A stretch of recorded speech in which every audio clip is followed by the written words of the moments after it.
Hello again to all of you. Our fun in learning never ends. Today we will know what is written in the book of John, chapter 6, from verse 1 to verse 21. Let's read it together. Sometime after this, Jesus crossed to the far shore of the Sea of Galilee, that is, the Sea of Tiberias. And a great crowd of people followed him because they saw the signs he had performed by healing the sick.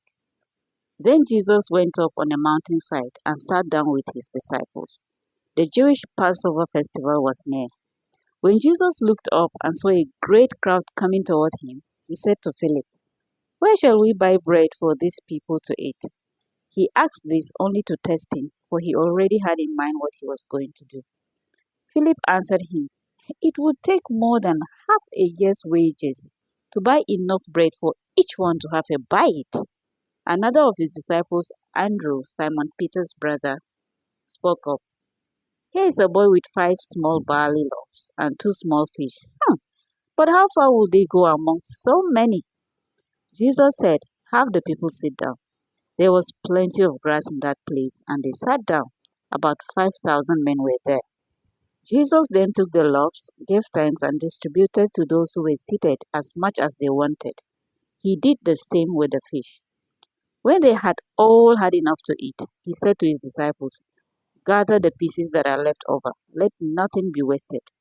So they gathered them and filled 12 baskets with the pieces of the 5 barley loaves left over by those who had eaten.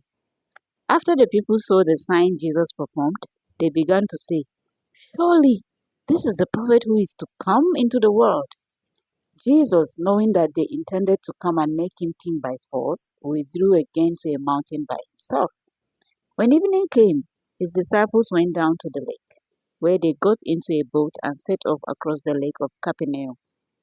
By now, it was dark, and Jesus had not yet joined them. A strong wind was blowing, and the waters grew rough. When they had rowed about 3 or 4 miles, they saw Jesus approaching the boat, walking on the water, and they were frightened. But he said to them, "It is I, don't be afraid." Then they were willing to take him into the boat, and immediately the boat reached the shore where they were heading. Whoa, this is the end of today's reading, short and nice.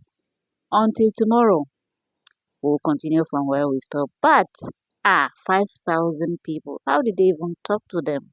No microphone, nothing. Well, it is well, and we shall get to it. Until tomorrow, I remain Lami Wamjo in the vineyard of Christ saying bye bye. Have a nice time.